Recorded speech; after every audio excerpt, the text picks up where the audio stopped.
Bismillahirrahmanirrahim. Assalamualaikum warahmatullahi wabarakatuh. Innal hamdalillah nahmaduhu wa nasta'inuhu wa nastaghfiruh wa na'udzu billahi min shururi anfusina wa min sayyiati a'malina. May yahdihillahu fala mudilla lahu wa may yudlilhu fala hadiya lahu. Asyhadu an la ilaha illallah wahdahu la syarika lah wa asyhadu anna Muhammadan abduhu wa rasuluhu la nabiyya wa la rasula ba'da. Allahumma salli wa sallim ala Muhammad wa ala alihi wa ashabihi ajma'in. Ikhwafillah jamaah Taklim Maghrib Masjid Al-Muhajirin yang insyaallah sama-sama dimuliakan Allah Subhanahu wa taala. Alhamdulillah pada kesempatan malam hari ini kita kembali dipertemukan oleh Allah dalam satu majlis yang insyaallah majlis ini merupakan majlis yang penuh dengan keberkahan dan ridho dari Allah Subhanahu wa taala. Pada malam hari ini insyaallah kita akan membahas tema terkait dengan bai' al-'inah, ya. Bai' al-'inah atau jual beli 'inah, di mana pada pertemuan bulan yang lalu sudah kita singgung pembahasannya, tapi hanya sekilas saja, ya. Pada saat kita membahas mengenai syarat-syarat jual beli kredit yang sah menurut tinjauan syariah. Hari ini insya Allah kita akan memperdalam terkait dengan bai' al-'inah itu sendiri, yang mana bai' al-'inah atau jual beli 'inah ini merupakan salah satu bentuk jual beli yang berpotensi terdapat riba terselubung di dalamnya, ya. Maka kita perlu memahami bagaimana cara ataupun mekanisme bai' al-'inah ini diterapkan di berbagai lembaga keuangan, baik di konvensional maupun di syariah, ya. Apa itu bai' al-'inah? Bai' al-'inah adalah aktivitas membeli barang dengan cara kredit dan kemudian barang tersebut dijual kembali kepada penjual tadi secara tunai dengan harga di bawah harga jual beli yang pertama, ya. Contoh, misalkan A membeli barang dari B dengan cara kredit 120 juta. Kemudian barang tersebut dijual kembali kepada B secara tunai dengan harga 100 juta. Jadi di sini ada dua transaksi jual beli. Pertama jual beli kredit dan yang kedua jual beli tunai dengan melibatkan hanya dua pihak saja. Tidak melibatkan pihak yang lain, hanya dua pihak saja. Ya. Inilah yang disebut dengan jual beli 'inah. Sebenarnya hakikat daripada si A membeli barang dari B, kebutuhannya itu adalah bukan barangnya, tapi si A itu hakikatnya dia membutuhkan pencairan dana 100 juta, ya. Jadi jual beli kredit ini hanya digunakan sebagai cara atau sarana untuk melegalkan transaksi riba yang sesungguhnya, ya.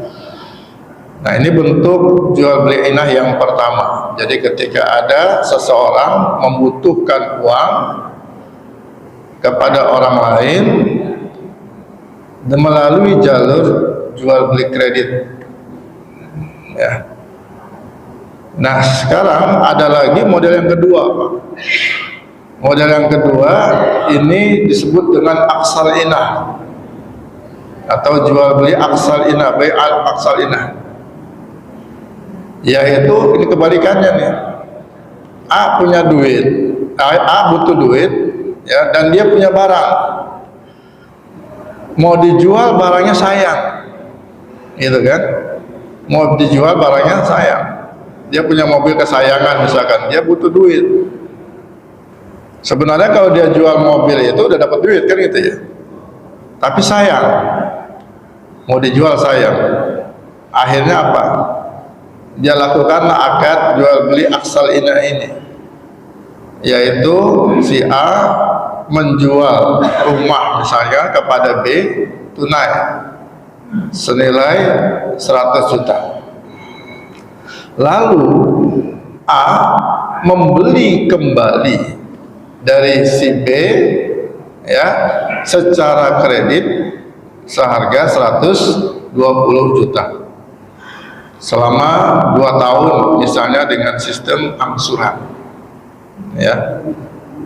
Jadi dengan melakukan akad jual beli ini, apa yang diinginkan oleh si A mendapatkan uang, ya, 100 juta terpenuhi, dan barang yang dia sayangi, rumah yang dia sayangi itu enggak terjadi penjualan kepada orang lain,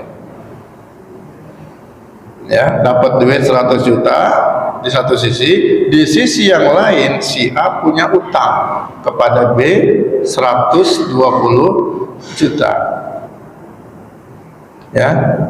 Baik al-inah yang atas maupun yang aksal inah, ini dua-duanya sebenarnya jual beli yang dilakukan itu hanyalah kamuflase.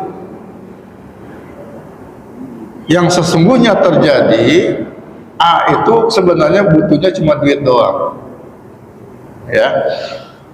Nah, cuma bedanya kalau bai al-inah itu A nggak punya barang, ya, yang punya barang si B. Sedangkan kalau aksal inah kebalikannya, A punya barang tapi dia sayang untuk dijual, maka dilakukanlah aksal inah, ya, jualnya pura-pura doang, gitu ya. Ini namanya bai al-inah. Jadi kalau kita lihat mekanismenya, gambarnya seperti inilah kurang lebih, ya. Misalnya Ali membeli mobil kepada Budi, ya. Budi dalam hal ini misalkan ya ada di bank, ya, bank, posisi bank, atau Budi sebagai bank. Lalu dibayarlah secara cicilan seharga 170 juta selama 3 tahun. Jadi Ali, ya, membeli mobilnya dari bank. Pada saat yang sama Ali menjual kembali, ya, mobil itu secara kontan dengan harga yang lebih murah tentunya, 140 juta. Ya, maka pada saat yang bersamaan si Ali punya hutang 170 juta dan Ali punya duit 140 juta. Ya. Nah, jadi jual beli mobil ini sifatnya hanya kamuflase, akal-akalan saja, ya. Atau yang aksal inah, ya, kurang lebih seperti ini kebalikannya. Ali punya mobil, ya, lalu dia jual kepada Budi atau pihak bank mobil tersebut dan dibayarlah secara cash 140 juta. Kemudian pada saat yang sama Ali beli lagi mobil itu dari bank dengan sistem kredit, ya, dan dia harus melunasi dengan nilai 170 juta secara cicil nanti. Nah, ini gambaran jual beli inah, ya. Jadi ada 2 model jual beli inah, ya. Oke. Nah, kemudian bagaimana sebenarnya hukum jual beli inah semacam ini? Ya. Hukum jual beli inah yang disyaratkan saat akad dibuat seperti yang tadi, ya, antara Ali dengan bank gitu ya, itu kan ada syarat itu, ya. Saya beli, entah saya jual lagi, syaratnya begitu, ya. Begitu pula bank juga sama, ya, saya jual, entah saya beli lagi, gitu, ya. Kalau ada syarat di depan, maka para ulama seluruhnya sepakat bahwa hukumnya haram, ya. Sementara mazhab Syafi'i itu membolehkan jual beli ainah, ya, jual beli ainah yang sifatnya tidak disyaratkan. Kalau disyaratkan, semua mazhab menyatakan haram. Tapi kalau tidak disyaratkan, maka mazhab Syafi'i itu membolehkan. Ya. Gimana contohnya? Ali, ya, beli mobil dari bank, ya, bank syariah lah misalkan. Dia beli mobil, ya. Jangan ke bank dah, repot urusannya kalau bank. Ali beli mobil sama si Budi, ya. Ali beli mobil ke Budi dengan harga, ya, katakanlah kredit itu ya, dengan harga 500 juta, kreditnya 500 juta. Ali beli sama Budi, oke. Nah, kemudian ini nggak ada kesepakatan antara Ali sama Budi. Udah pokoknya beli biasa aja. Budi, aneh beli mobil dari ente, berapa nih mobil Fortuner harganya? 500 juta, kredit selama 1 tahun, kata si Budi. Ya, kalau ente mau beli cash nih 400 juta, 450 juta nggak apa-apa dah, ambil. Tapi kalau kredit jadi 500 juta setahun. Aneh beli kredit aja, kata si Ali. Akhirnya dibelilah itu mobil. Ya, dibeli mobil oleh si Ali senilai 500 juta kredit, ya. Kemudian baru beberapa lama si Ali ini beli, ada kebutuhan yang mendesak, ya, ada kebutuhan yang mendesak, sehingga akhirnya apa? Dijual lagi sama si Ali. Dia mau jual ke orang lain agak ribet. Kenapa? Ini BPKB-nya masih atas nama si Budi. Akhirnya apa ya? Dia jual lagi itu kepada si Budi. Nah, tentunya Budi mau beli dong kalau harganya lebih murah, gitu kan? Nggak apa-apa deh, anda beli dari ente, ya, cash 400 juta. Dibelilah sama si Budi, nih 400 juta. Ya, di satu sisi si Ali punya utang sama Budi berapa? 500 juta. Nah, di sisi yang lain sekarang ya, si Ali punya duit 400 juta, tapi mobilnya itu balik lagi kepada si Budi. Tapi ini tanpa disepakati syarat di depan, nggak ada syarat di depan. Nah, kalau model semacam ini menurut mazhab Syafi'i ini diperbolehkan, ya, diperbolehkan, oke. Tapi kalau yang disyaratkan, semua ulama sepakat haram, ya. Maka kalau yang disyaratkan itu haram, praktek di perbankan itu ada yang istilahnya namanya buyback arrangement, BBA, ya. Yang orang perbankan sini ada, minta tolong dikonfirmasi betul atau tidak, ya. Itu ada praktek buyback arrangement. Itu termasuk bagian daripada praktek yang mengandung unsur jual beli ainah yang disyaratkan, ya. Apa itu buyback arrangement itu? Buyback arrangement itu adalah suatu pengaturan transaksi di mana suatu aset dijual, lalu ada kesepakatan untuk dibeli kembali oleh pihak penjual semula, ya. baik secara langsung maupun melalui rangkaian akad-akad yang ada. Ya. Dalam praktek perbankan, Pak, buyback arrangement ini aset yang digunakan itu sebenarnya hanyalah merupakan hilah, akal-akalan saja. Ya, hanya akal-akalan saja. Tujuan utama daripada transaksi buyback arrangement itu adalah pencairan dana. Ya, jadi nasabah kepengen punya duit sebenarnya. Tujuan utamanya itu. Nah, aset yang dijadikan akad jual belinya itu hanya sebagai hilah, ya, atau akal-akalan saja. Nah, tentunya dalam hal ini bank akan memiliki keuntungan. Dari mana dia dapatkan keuntungan di situ? Yaitu selisih harga, ya kan? Antara akad yang pertama dengan akad yang kedua.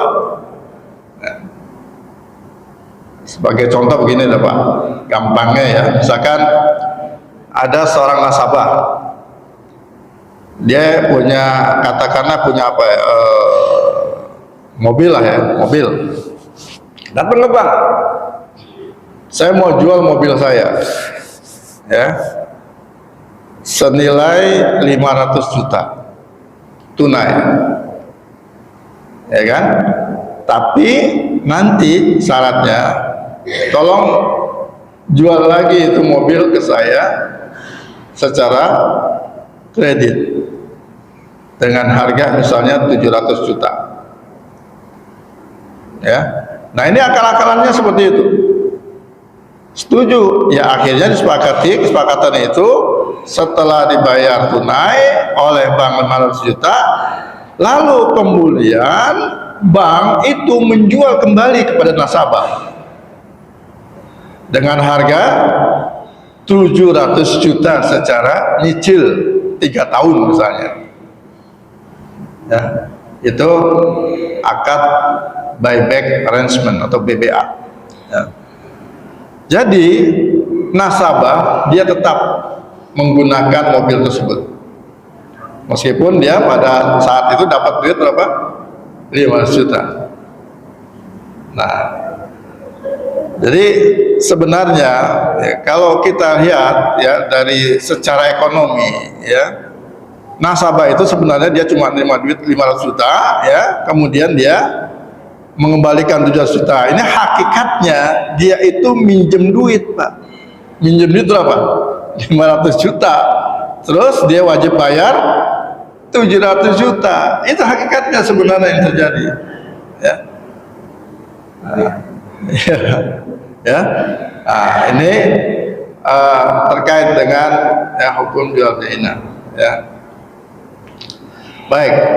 Sekarang kita lihat penerapan aksol ainah, ya, di dalam salah satu produk yang ada di perbankan syariah, ya, yaitu contohnya misalkan akad hawalah. Akad hawalah itu adalah akad pengalihan hutang, Pak. Akad pengalihan hutang. Jadi bagaimana mekanismenya? Ada 2 model akad hawalah. Ya, ini kita lihat. Jadi penerapan aksalnya pada fatwa DSN nomor 31 tahun 2002, yaitu tentang hawalah atau pengalihan hutang. Ada 2 alternatif di sini yang saya tampilkan. Yang pertama, alternatifnya adalah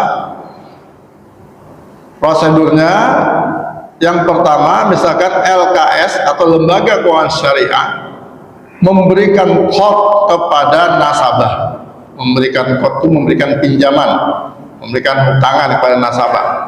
Kenapa bank memberikan pinjaman kepada nasabah? Karena ya saat itu si nasabah sedang punya hutang akibat kredit barang. Ya, dia punya hutang di tempat yang lain. Ya, anggap aja dia punya hutang 200 juta yang tersisa. gitu kan. Dia waktu beli dulu kreditnya 500 juta, ada tersisa 200 juta. Datanglah dia ke bank saya, ya, dengan akad hawalah, pengalihan utang. Jadi utang 200 juta ini nanti akan dibayarin oleh si bank, ya. Kemudian diberikanlah pinjaman atau kod dengan akad kod tadi, ya, yaitu senilai 200 juta kepada nasabah. Nah, tentunya uang ini nanti digunakan oleh nasabah untuk apa? Untuk melunasi hutangnya tadi, ya. Jadi aset yang dibeli dengan kredit itu karena sudah dilunasi, maka sudah menjadi milik nasabah secara penuh. Artinya menjadi milik nasabah secara penuh itu, si nasabah sudah bisa menjual aset tersebut kepada orang lain. Dalam hal ini nasabah menjualnya kembali kepada siapa? Bank yang memberikan pinjaman 200 juta. Gitu, ya. Jadi nasabah menjual aset tersebut kepada bank tersebut. Hasil penjualannya untuk apa? Untuk melunasi hutangnya kepada lembaga syariah tadi. Jadi hutangnya berapa? 200 juta. Ya, misalnya mobil dijual tunai 400 juta, 200 juta buat bayar utang, ya, 200 juta lagi diambil sama nasabah. Nah, kemudian setelah dijual kepada lembaga keuangan syariah tadi, maka lembaga keuangan tadi menjual kembali kepada nasabah tersebut secara kredit atau nyicil. Tentunya harganya, ya, bisa sampai 500 juta lagi, gitu kan, 500 juta lagi. Nah, ini adalah bentuk penerapan aksel inah dalam akad hawalah, pengalihan hutang. Karena hakikatnya tadi jual beli yang dilakukan antara nasabah dengan bank itu sifatnya hanya pura-pura saja, hanya akal-akalan saja atau khiwalah, ya, hanya helah saja, ya. Ini yang pertama, ya. Lalu yang kedua, aksel inah di dunia perbankan yang diterapkan pada akad hawalah itu modelnya adalah lembaga keuangan syariah membeli sebagian aset nasabah, ya. Lembaga keuangan syariah membeli sebagian aset nasabah. Ini kasusnya nasabah, ya, dia sedang punya hutang kepada lembaga keuangan konvensional. Ya, dia punya utang pada lembaga keuangan konvensional, utang barang, ya, misalkan rumah lah, katakanlah kita kredit rumah, ya, kredit rumah di lembaga keuangan konvensional. Kemudian kita tobat. Kalau kita beli kredit rumah di konvensional kan riba. Nah, kita tobat, mau dialihkan kepada lembaga keuangan syariah. Maka akad yang digunakan ini modelnya adalah akad diantaranya hawalah tadi, ya. Jadi lembaga keuangan syariah dia membeli sebagian aset nasabah yang memang belum terbayar oleh nasabah kepada lembaga keuangan konvensional, ya. Dibelilah itu kepada lembaga keuangan konvensional, sehingga yang terjadi di situ ada syirkatul milk, ya, ada syirka kepemilikan antara nasabah dengan bank syariah. Misalkan nasabah tadi beli rumah, anggaplah rumah tadi, ya, 500 juta lagi harganya, dan yang belum dilunasi oleh nasabah 200 juta, maka dilunasi oleh bank syariah dengan sistem dia membeli, ya, saham kepemilikan dari rumah tersebut, yaitu kalau dinilai dikonversikan berarti sekitar 40%, ya. Jadi rumah itu 40% milik bank syariah setelah dibeli, dan 60% adalah milik nasabah. Nah, Nah, kemudian bagian aset yang dibeli oleh LKS atau bank syariah itu adalah bagian aset yang senilai dengan hutang yang belum dibayar. Jadi tadi, kalau utangnya masih 200 juta lagi, maka yang 200 juta itu hakikatnya adalah milik daripada bank syariah. Jadi ada syirkah di situ, syirkah kumil. Ya. Nah, kemudian lembaga keuangan syariah menjual secara murabahah saham kepemilikannya di rumah tersebut yang nilainya berapa persen tadi? 40% dijual, ya. Tapi tentunya karena dia jualnya dengan sistem cicil, ya, harganya lebih dari 200 juta karena bank syariah pengen dapat untung di situ, ya. Nah, maka dengan cara semacam ini bank syariah mendapatkan keuntungan tambahan, ya, dari uang yang dia waktu dia beli dari lembaga keuangan konvensional itu senilai 200 juta dia keluarkan. Nah, sekarang dia tagih kepada nasabahnya dengan nilai 250 juta. Ya. Maka sebenarnya dalam proses pengalihan dari kredit di bank konvensional ke bank syariah itu secara idealnya ada kelebihan lagi yang harus kita bayar, ya, ada kelebihan lagi yang kita bayar. Namun gitu kan, kelebihan ini melalui satu akad yang seolah-olah memang akadnya syariah, gitu. Ya, karena menggunakan akad tadi, ya. Ketika dia menjual itu bisa nanti akadnya macam-macam, Pak. Ya, bisa dia jual dengan akad apa? Misalkan dengan akad MMQ istilahnya. MMQ itu musyarakah mutanakisah. Jadi aset yang dimiliki oleh bank itu secara apa namanya? Secara teratur dibeli sahamnya, ya, oleh bank syariah tadi. Maka berkuranglah, terjadi perkurangan saham kepemilikan di rumah tersebut, ya.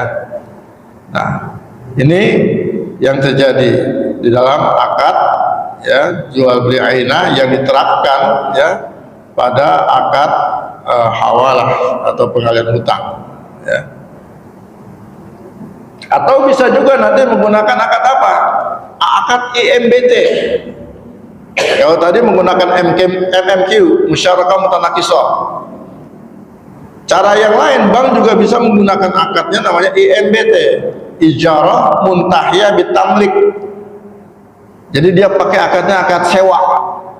Jadi seolah-olah nih nanti nasabah menyewa bagian daripada si bank ini, ya, bank syariah ini selama kurun waktu tertentu sesuai dengan tenor yang disepakati. Misalkan dia tenornya 2 tahun 24 bulan misalnya, ya. Jadi seolah-olah nasabah itu nyewa, ijarah tadi, sewa selama 24 bulan.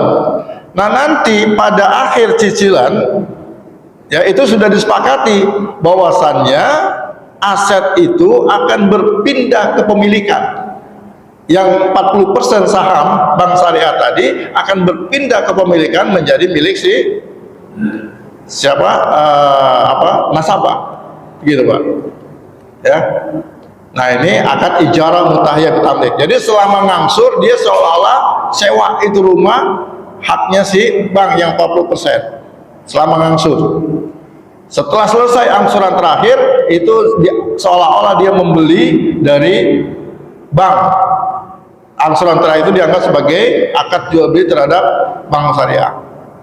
Atau bisa juga dengan akad pemindahan hibah. Jadi tetap angsuran itu dianggap sebagai sewa selama 24 bulan, dan setelah dibayar semua angsuran nanti bank syariah menghibahkan saham yang 40% itu kepada nasabah. Itu yang terjadi di perbankan syariah. Jadi bisa pakai akad MMQ pada akad IMBT. Yang sebenarnya akad MMQ dan IMBT ini Pak, ini juga bermasalah sebenarnya. Nanti kalau ada waktu yang lain kita akan bahas itu, kita kupas permasalahan di dalam akad IMBT dan MMQ. Ya, logika sederhana saya buka begini Pak. Akad IMBT adalah akad ijarah. Akad ijarah, yang namanya akad ijarah itu Pak, saya tanya, barang itu hakikatnya milik siapa? Milik siapa? Yang menyewakan atau yang menyewa? Yang menyewakan. Ya, barang itu milik menyewakan, tapi prakteknya apa Pak? Seolah-olah barang itu bukan milik yang menyewakan. Kenapa coba? Bayangkan ya, kalau kita misalnya dengan akad ijarah ini ya, urusan rumah yang diijarahkan oleh bank tadi ya, PBB-nya siapa yang bayar? Siapa yang bayar? Yang nyewa. Harusnya PBB tanggung jawab siapa? Yang punya, kan gitu. Yang punya, bukan tanggung jawab nyewa. Bermasalah. Ya. Terus kalau ada kerusakan yang sifatnya bukan karena faktor kelalaian yang menyewa, siapa yang bertanggung jawab memperbaiki kerusakan tersebut? Yang nyewa atau yang punya? Yang punya. Tapi faktanya dibebankan kepada nasabah. Nah, ini bermasalahan juga. Ya, termasuk di akad MMQ tadi, musyarakah tadi. Ya, musyarakah tadi. Harusnya kalau akad musyarakah, ya, kalau ada kewajiban PBB, itu kewajiban PBB tanggung kedua itu, yang namanya ya kan, syirkah, tanggung jawab kedua. Tapi ini enggak, hanya nasabah yang bertanggung jawab untuk membayar PBB. Nah, itu permasalahan pada akad-akad yang suka digunakan oleh bank syariah. Ya, nanti dalam kesempatan khusus mungkin bisa kita bahas. Baik, saya akan lanjutkan. Maka dari penjelasan-penjelasan di atas, ya, kita dapat simpulkan bahwasanya hukum jual beli ainah itu jika tidak disyaratkan dalam akad, ya, tidak disyaratkan dalam akad, maka itu diperbolehkan. Ya, ini pendapat mazhab Syafi'i. Ya, kenapa? Dalilnya adalah bahwa ini adalah jual beli murni seperti biasa, karena nggak ada persyaratan. Ya, saya beli sesuatu barang, saya beli laptop. Setelah saya beli laptop, udah saya pakai, lalu saya jual lagi, kan terserah saya, boleh, ya kan? Yang penting saya mau jual lagi kepada yang jual dulu pertama ke saya juga nggak jadi masalah, ya. Atau jual ke orang lain lebih aman lagi, kan gitu. Nah, itu jadi dalilnya itu. Ini jual beli biasa. Jadi sah-sah saja kita mau jual kepada siapa saja, yang penting kita rela waktu menjual, gitu kan. Mau harganya turun daripada waktu kita beli, nggak jadi masalah, yang penting kita rela. Ya. Gitu. Baik, yang kedua, hukumnya diharamkan. Ya, ini pendapat mayoritas ulama mazhab. Ya, baik yang disyaratkan maupun yang tidak disyaratkan, pendapat mayoritas ulama itu diharamkan. Ya, kenapa? Ada dalil-dalil yang sangat kuat sekali, Pak, terkait dengan jual beli ainah ini, di mana bahayanya sangat luar biasa. Ya. Kita lihat yang pertama misalkan, ya, di sini Rasulullah Shallallahu Alaihi Wasallam bersabda, "Idza dhanna an-nas bid-dinari wad-dirham wa tabaya'u bil-'ainah, ya, wattaba'u aznabal baqar wa tarakul jihad fi sabilillah, anzalallahu bihim bala fala yarfa'u hatta yarji'u ila dinihim." Ya. Kata Rasulullah, kalau manusia sudah menjadi kikir gara-gara uang, baik dinar maupun dirham, dan dia sudah mulai melakukan jual beli inan, ya, lalu dia mengikuti ekor-ekor sapi, dan dia meninggalkan perkara jihad, maka Allah akan menurunkan bencana kepada mereka, ya.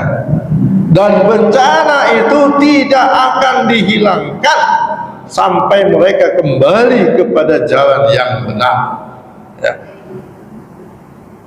Di dalam hadis yang lain dikatakan, idza tabayatum bil ina wa akhadtum aznabal baqar wa raditum biz zar'i wa taraktumul jihad sallatallahu alaikum zullan la yanzihu hatta tarji'u ila dinikum, ya.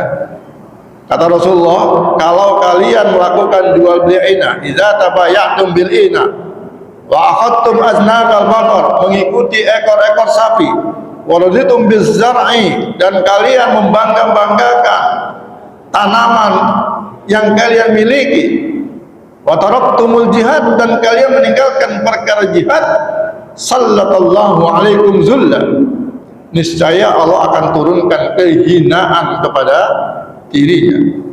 Bahkan kata Nabi, la yanzi'uhu hatta tarji'u ila dinikum, tidak akan diangkat kehinaan itu sampai dengan dia kembali kepada ajaran Allah. Artinya sampai dengan dia taubat, tidak melakukan transaksi ina. Ya, ini transaksi ina, ngakal-ngakalin transaksi riba doang. Tapi luar biasa dampaknya, bisa turun bala, bisa juga membuat seseorang dihinakan oleh Allah Subhanahu wa taala gara-gara jual beli ina, ya.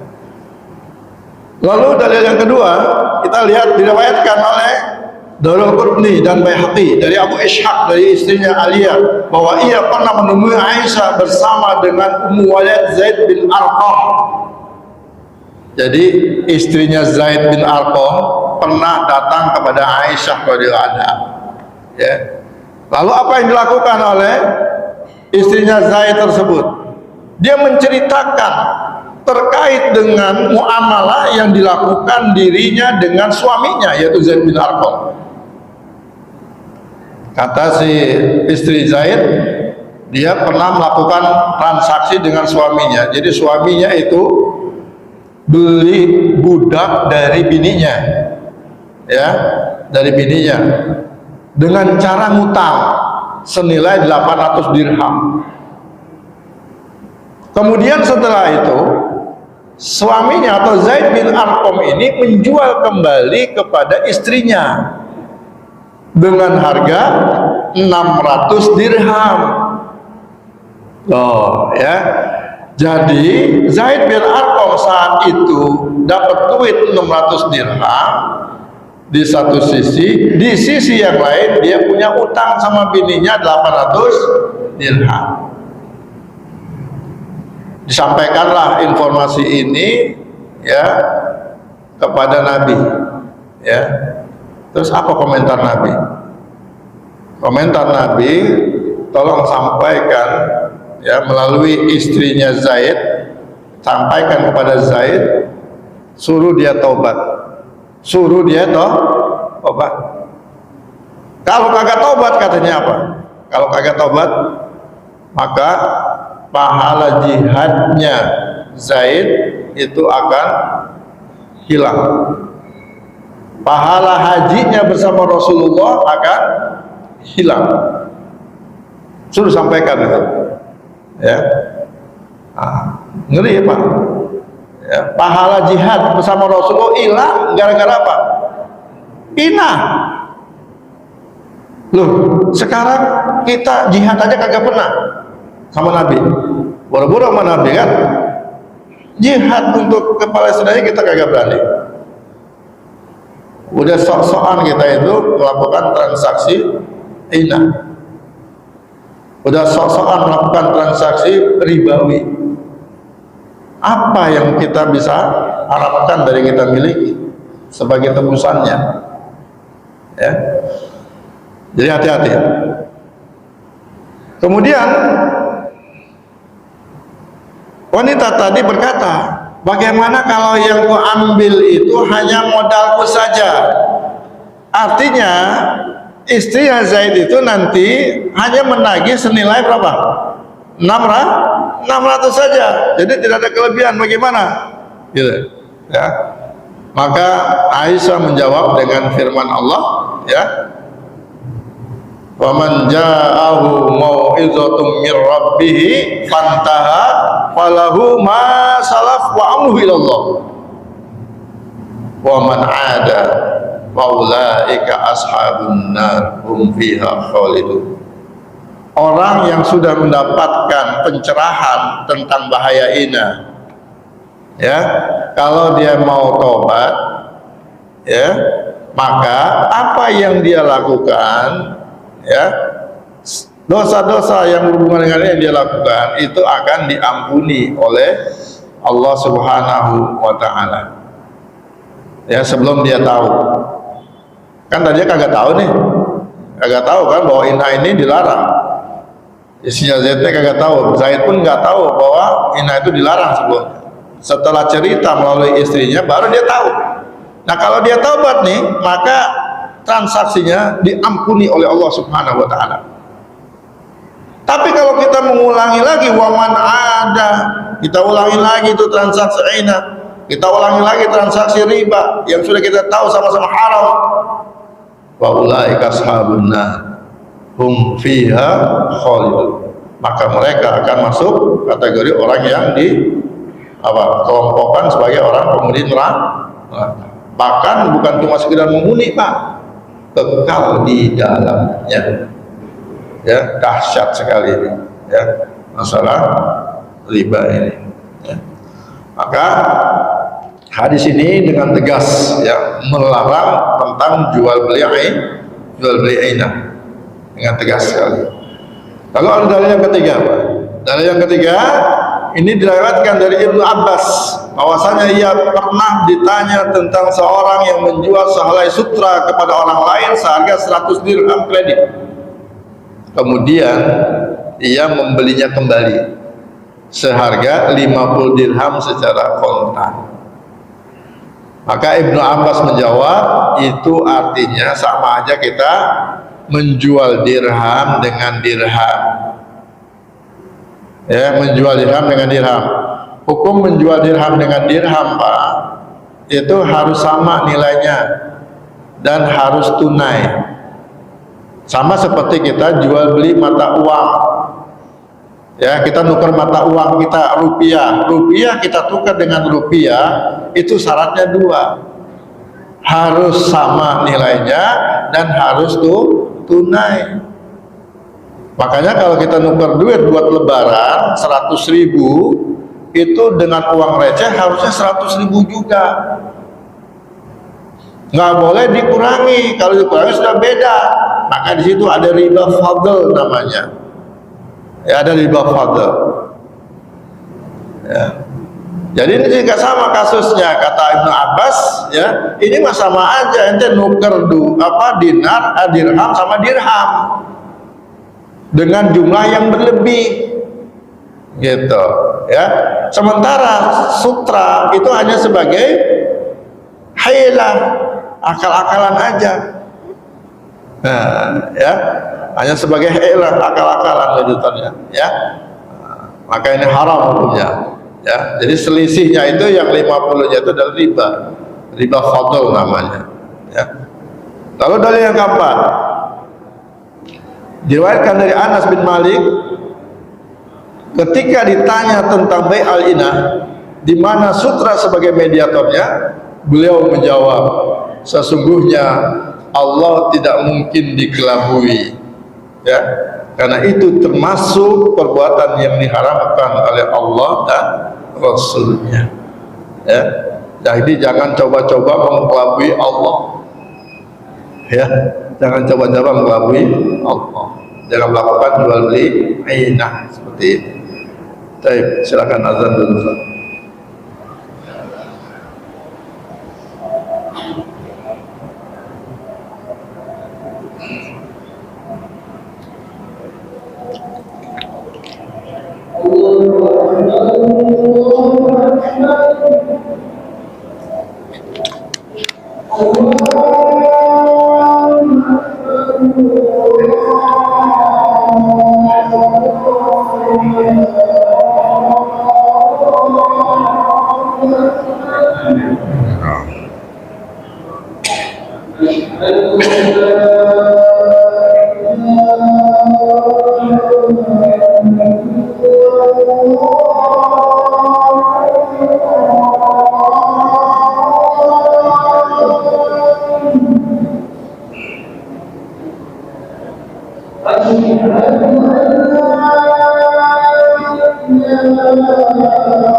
Baik, kita sedikit tambahkan ya penjelasan ataupun penegasan ya bahwa ada dua bentuk bai'al inah.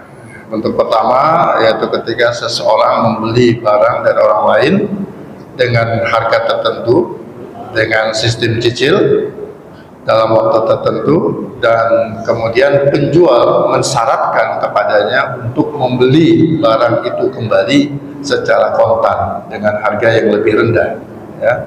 Maka terhadap bentuk semacam ini ya, semua ulama sepakat mengharamkan bentuk bai'al inah ini ya, karena jual beli ini merupakan bentuk riba yang disiasati, halal ya, halal dengan jual beli bersyarat ya.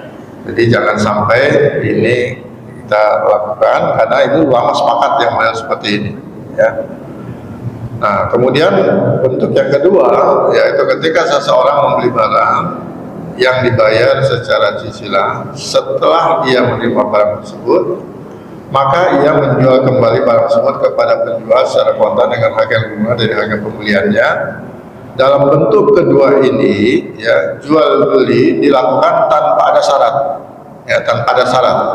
Jadi beda dengan yang pertama tadi ya. Kalau yang pertama tadi ada syarat ya, nah, yang kedua tidak ada syarat. Dia beli dari si A ya, kemudian dia jual lagi kepada si A tanpa ada syarat yang ditentukan di depan ya. Maka dalam bentuk kedua ini ya, dijual belinya dilakukan tanpa ada syarat ya, sedangkan dalam yang pertama itu ada syarat tersebut. Nah, maka dalam bentuk yang kedua ini para ulama memang berbeda pendapat ya. Jadi Imam Syafi'i membolehkan ya jual beli ina bentuk yang kedua dengan alasan bahwa pembeli boleh menjual barang yang telah dibelinya kepada orang lain ya, pihak ketiga dengan harga yang lebih murah atau lebih mahal. Karena itu boleh juga ya pembeli itu menjual barang yang telah dibelinya kepada penjual yang pertama tadi ya. Ya, boleh juga. Kalau dia boleh menjual kepada pihak lain ya, pihak ketiga atau orang lain gitu ya, maka dia juga boleh dong. Yang penting syaratnya adalah sama-sama ikhlas gitu kan. Mau harganya turun jauh dari harga pembelian pertama nggak jadi masalah ya.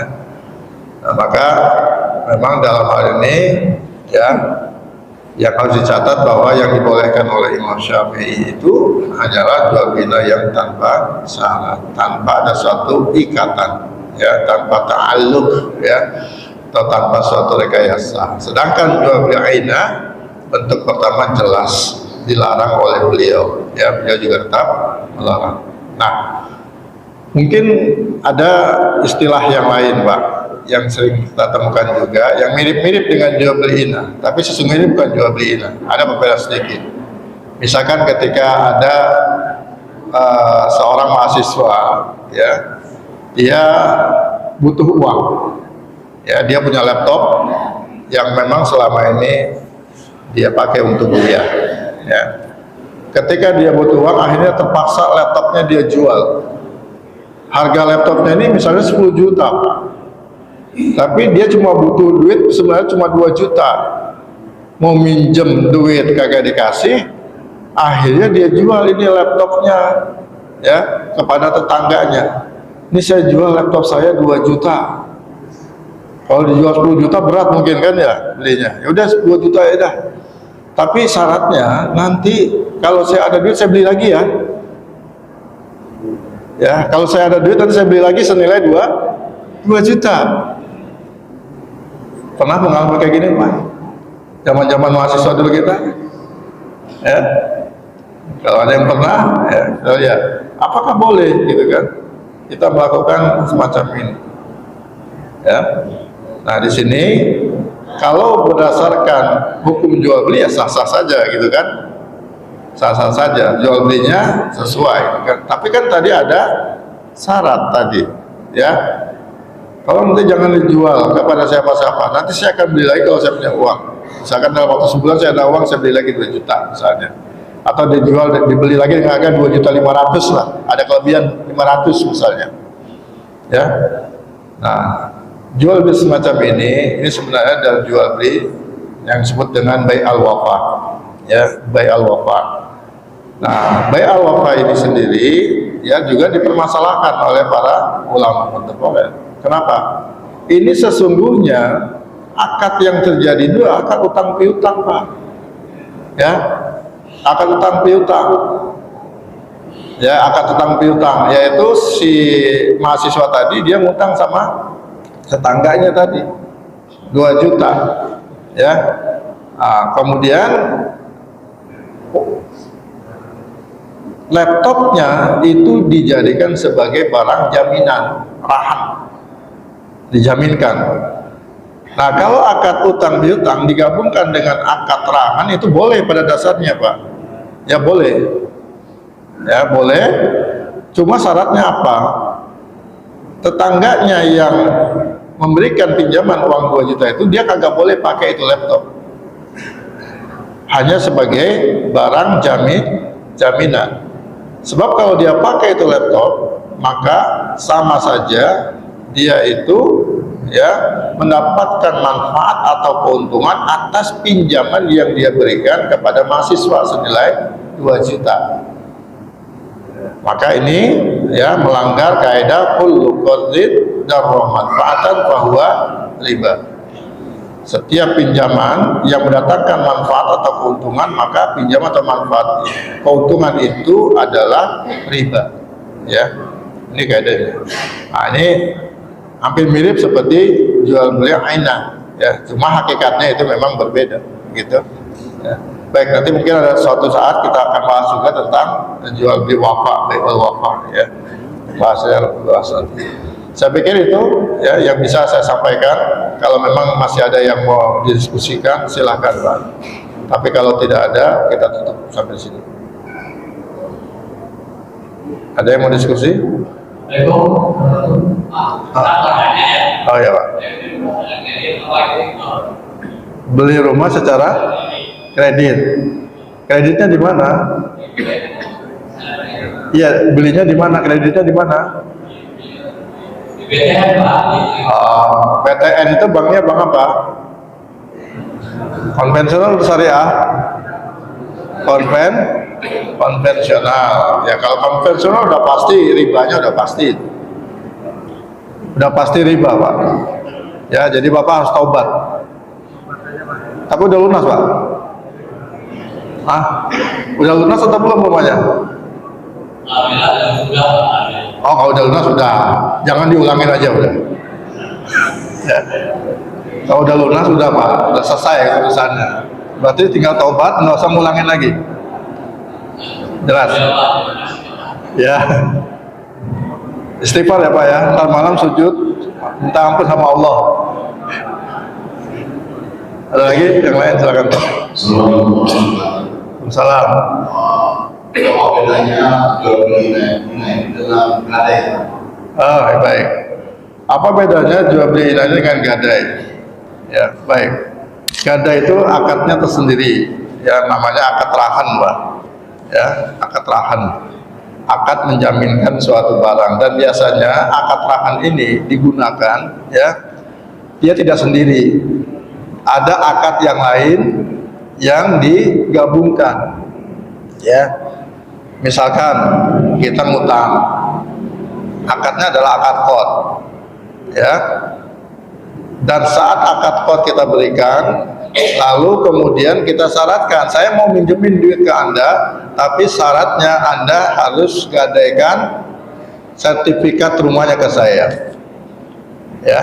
Maka status rahan ini adalah sebagai tausikat, penguat saja, supaya saya ketika meminjamkan uang kepada Bapak merasa aman, tentram. Coba kalau saya minjemin duit ke Bapak, apalagi saya nggak kenal sama Bapak, nggak ada jaminan berupa sertifikat yang digadaikan ke saya misalkan, saya nggak akan tenang itu Pak, ya, nggak akan tenang. Maka untuk menenangkan saya ketika memberikan pinjaman, saya libatkan gabungkan dengan akad rahan. Saya mau pinjemin tapi syaratnya sini, sertifikat saya tahan.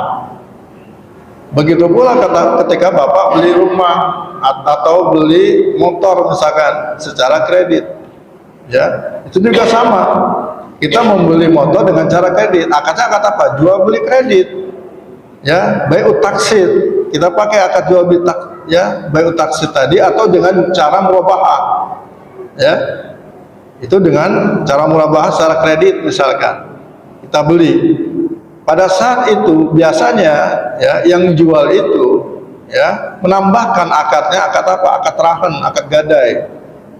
Misalnya apa? Saya mau jual motor ini atau mobil ini secara kredit kepada Anda, tapi BPKB-nya saya tahan sebagai jaminan. Ya, maka sah seperti itu Pak, boleh. Karena akad rahan itu sifatnya hanya untuk tausiqat, ya, maka diperbolehkan. Bahkan akad rahan ini bisa juga digabungkan dengan akad investasi Pak. Ya, Bapak misalkan melakukan akad investasi mudharabah atau investasi musyarakah, ya. Kalau mudharabah kita punya duit, terus ada tetangga kita atau teman kita yang ahli dalam suatu bidang, misalkan dia kagak punya duit, kita sepakat investasi, kita bikin kerjasama usaha. Nih saya kasih duit ke ente 100 juta, ente kan punya kemampuan untuk menjalankan satu bisnis ini. Nih anda kasih modal 100 juta, tapi akadnya adalah akad mudharabah. Ane sebagai sahibul mal yang punya harta dan ente sebagai mudharib, sebagai pengelola. Nanti kesepakatannya kalau untung ya ente ane kasih 40%, ane 60%. Ya, kalau rugi yang nanggung semua kerugian ane karena modalnya semua dari ane. maka Anda yang nanggung kerugian tersebut. Tapi syaratnya Anda mau ngasih duit 100 juta ke ente sebagai modal usaha ini dengan syarat ente harus punya suatu yang bisa dijaminkan ke Ane. Misalnya apa? Sertifikat rumah ente, sini kasih ke Ane. Tapi sertifikat ini atau gadaian ini bukan untuk menjamin keuntungan. Ingat, bukan untuk menjamin keuntungan.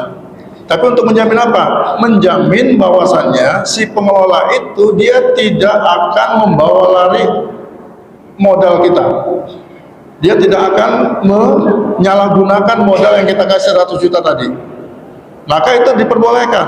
Sehingga kalau seandainya nanti usahanya jalan, Pak, usahanya jalan, dan kemudian usaha itu ruginya murni sebagai real resiko bisnis, ya, maka ini tidak boleh saya sebagai pemodal meminta dia mengganti kerugian tersebut.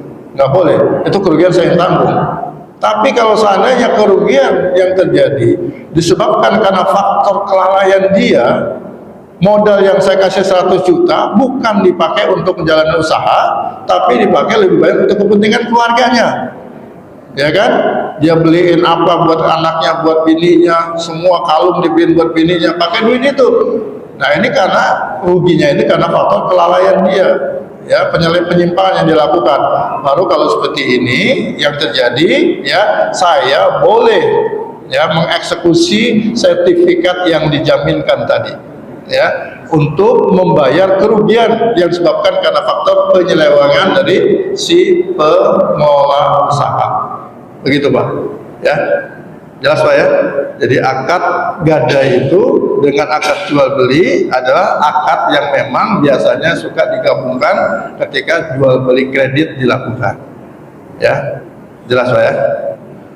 Ada lagi yang mau dikomentari?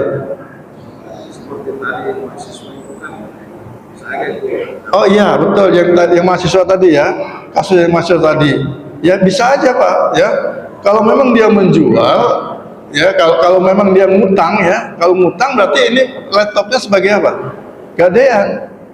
Kalau dia ngutang ini laptop sebagai gadaian, boleh seperti itu Pak, ya, kita ngutang nih 2 juta, ini laptop sebagai gadaian, ya, tapi syaratnya apa?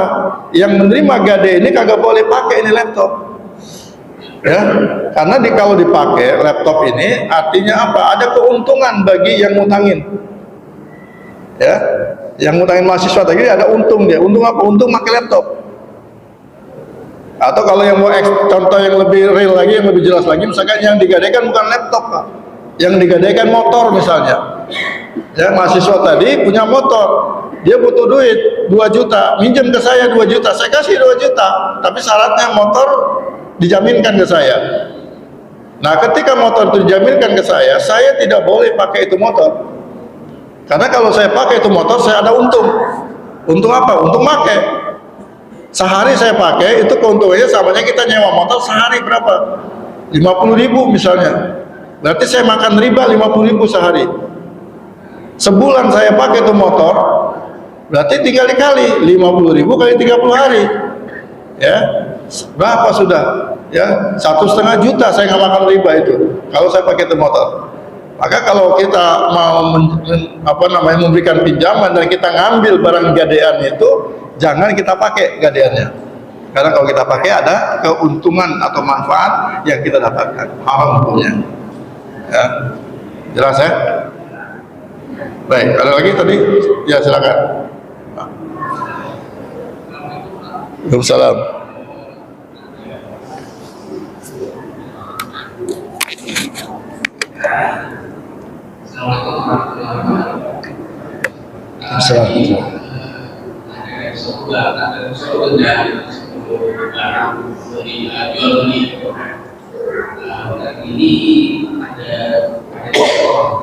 Diskon.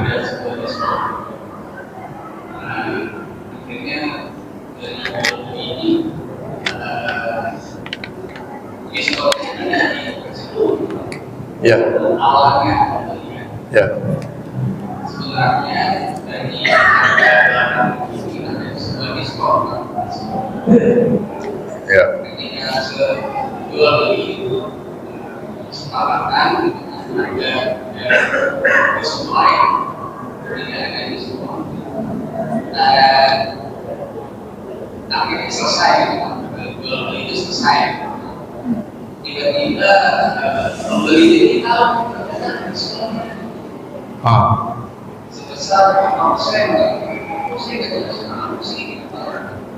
Tiba-tiba ada diskonnya besar itu, apakah membeli harus minta diskonnya itu apa dari pertama jual beli itu bakal disahkan, tapi yang dipermasalahkan itu Pak, ketika diskon itu membeli minta besar, itu harus dikembalikan atau sah menjual membeli dan kami bisa selesai atau harus dikembalikan. Ya, baik. Assalamualaikum warahmatullahi wabarakatuh. Kalau dalam diskon tadi, ketentuan diskon tadi sudah dipublish, dan kemudian si pembeli itu tidak mendapatkan diskon dari si penjual, berarti si penjual tadi zalim kepada pembeli. Ya. Lalu kalau sudah terjadi seperti itu, apa yang harus dilakukan oleh pembeli? Pembeli bisa meminta kembali diskonnya, satu, ya, meminta kembali diskon yang tidak diberikan kepada dia, padahal dia punya hak terhadap diskon tersebut, ya, karena hak dia kan, diskon itu hak dia, maka dia berhak meminta kembali. Tapi kalau seandainya dia kagak mau minta lagi diskon tersebut, maka dia mau mengikhlaskan misalkan, ya sudah, ikhlaskan saja, ya, anggap saja itu ya kita berikan hadiah pada dia misalkan, nggak masalah gitu. Ya, rumusnya di sini adalah faktor kezoliman, ada kezoliman. Yang namanya kezoliman itu kalau kita yang dizolimi sudah mengikhlaskan, maka selesai ke urusannya, selesai. Ya, yang kita dizolimi, lalu kita mengikhlaskan, kita memaafkan, maka dia tidak akan terkena dosa. Ya, prinsipnya seperti itu. Ya. Begitu ya maksudnya, ya kan? Ya. Silakan aja Anda minta lagi, nggak apa-apa, itu hak Anda kok. Kecuali kalau memang diskonnya itu nggak ada publish, nggak dikasih tahu. Kan bisa saja penjual memberikan diskon hanya kepada orang-orang tertentu. Boleh nggak? Wah, boleh. Ya, nasabah-nasabah customer-customer yang memang pelanggan-pelanggan yang memang sudah loyal sama suatu toko misalnya, itu biasanya diberikan harga khusus. Sementara kita yang baru pertama belanja di situ, harganya ya normal-normal aja. Boleh nggak seperti itu? Boleh, nggak masalah. Nah, kita yang sebagai customer yang baru, ya nggak boleh kita itu meminta dengan paksa kepada penjual untuk kok dia dikasih murah, saya enggak gitu. Nggak boleh, ya. Jelas Pak? Baik, saya pikir cukup Pak, ya. Udah jam 8. Mudah-mudahan apa yang kita bahas hari ini ada manfaatnya dan bisa kita jadikan sebagai rambu-rambu dalam bermuamalah. Ya, kita tutup sama-sama dengan membaca hamdalah. Alhamdulillahirabbil alamin. Subhanakallahumma wa bihamdika asyhadu an la ilaha illa anta astaghfiruka wa atubu ilaik. Assalamualaikum warahmatullahi wabarakatuh.